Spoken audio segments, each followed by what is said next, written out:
Lessons learned from the two Milwaukee games?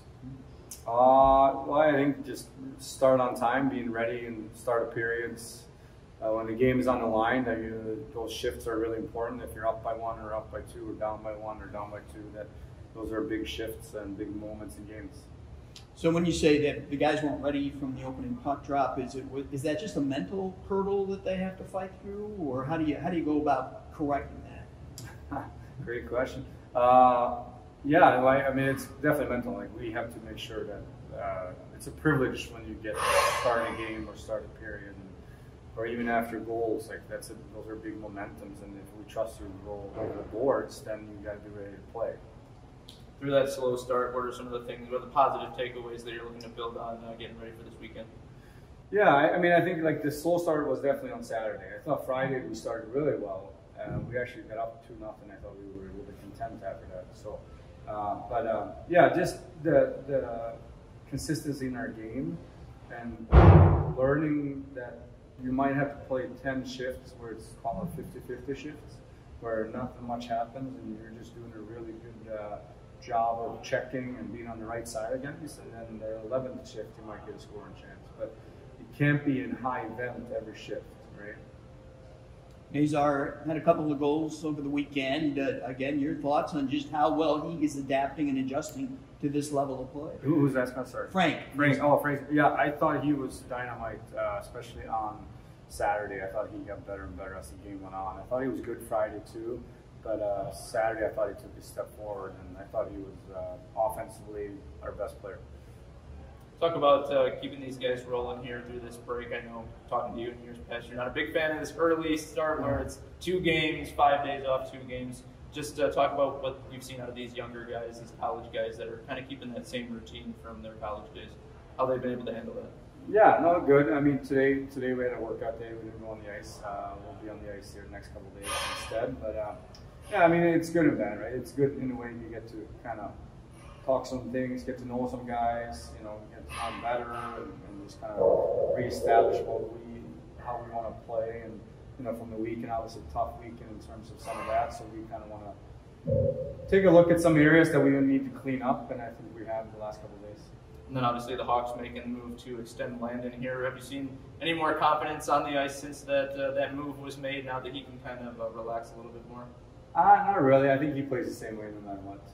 He's an honest player. He's one of those guys that he can play up and down your lineup. He makes his teammates better by the way he competes, and he works off the puck and creates room for everybody. And then even himself within the play, he makes a lot of little plays that are really effective for his teammates. When he was a kid and you two were with the Chicago Mission, I mean, did his talent kind of stand out then? Did you envision him making it to this level?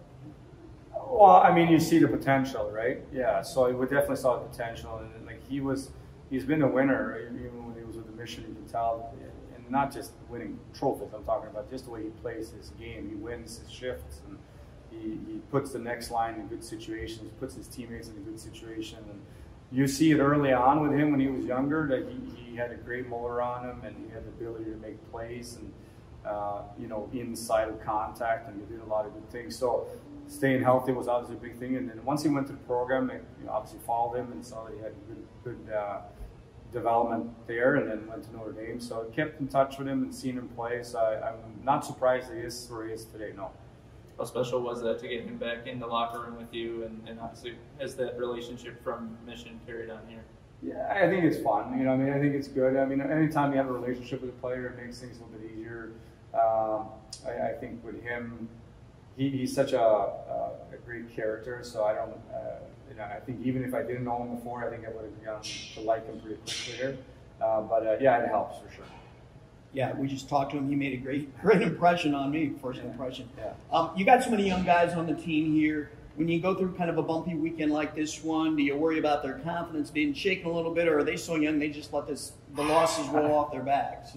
Yeah, I'm not too concerned about it early in the season yet. And you know, I think we know what areas we have to clean up, and I think as long as we communicate and we're upfront with each other, and we tell them here's what we need to get better at, and here's what we did well as well. And I thought we had some of those conversations the last couple of days that they took the right way and ready to get back to work.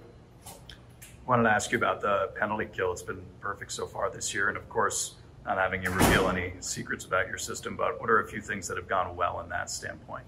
Well, I think our pressure has been good. I thought our habits with our sticks have been really good. Mac has come in and kind of run the power of that PK there.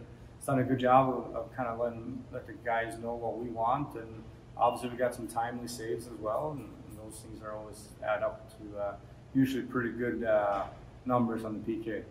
On that penalty kill, specifically with Frank, there were a few times over the weekend where it seemed like he just made really good decisions on, when to rush the puck, when to take those chances in game situation. Is that impressive for someone that's, really kind of starting out his career to feel pretty confident in that area?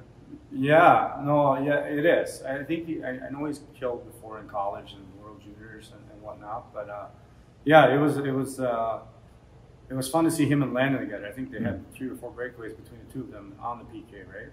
So they're aggressive players. They're quick on their feet and they're strong on the puck and they anticipate well. So when you do that and you put them together, they were able to get some chances out of it. But it was impressive to watch those guys together.